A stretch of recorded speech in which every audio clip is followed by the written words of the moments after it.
some numbers out, but we're going to talk about hydraulics. Okay, so a lot of people talk about pump power or jet count, and kind of like cars, where if you have a car with 1,000 horsepower, but you can't put any of it to the ground, or when you put it to the ground, the car's out of control, who cares how many horsepower you have? It's kind of like that way with hot tubs too. A lot of manufacturers will say, I have 7 horsepower pump, brake horsepower pumps.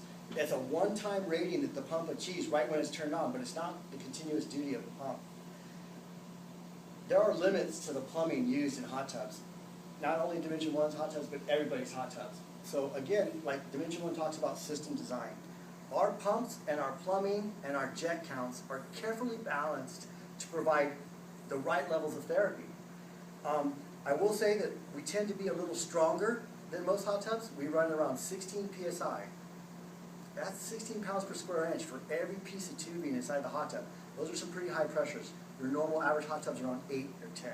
So we're running up way above the industry standards.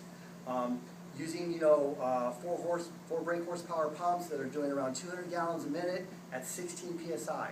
So it's not just about the horsepower or the flows.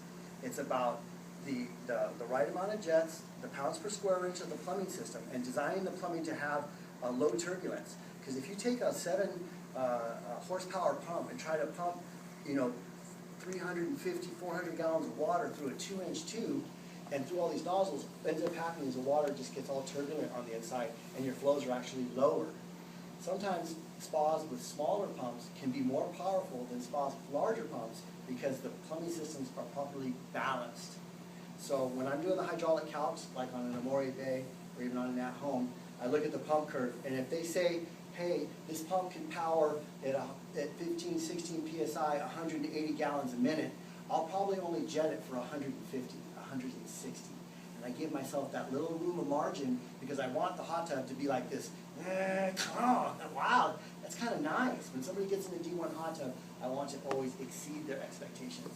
I want them to buy it because they trust the brand and they think it's beautiful, but when they get in it for the very first time, I want them to be overwhelmed with the level of hydrotherapy. And we do that by not going after jet count, but going after properly designed hydraulic systems.